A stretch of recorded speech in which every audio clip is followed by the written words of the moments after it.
Welcome to Blizzard Fire. We hope this video helps fire up your solution.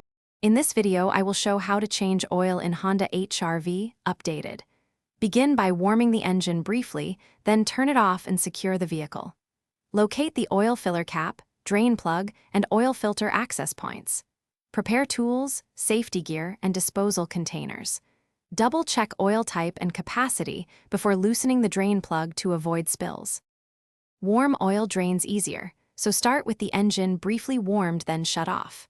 Remove the drain plug carefully with the right socket and let oil run into the pan. While draining, remove the oil filler cap to improve flow. Inspect used oil for metal particles or contaminants and note oil color and smell for maintenance records. Clean the drain area before replacing the plug and washer. Use a filter wrench to loosen the old oil filter and let remaining oil drain. Lubricate the new filter gasket with fresh oil and screw it on by hand, then snug it further as recommended. Refill with the specified oil grade through the filler neck and check level with the dipstick until within the safe marks. Start the engine briefly, check for leaks, then check level and adjust if needed.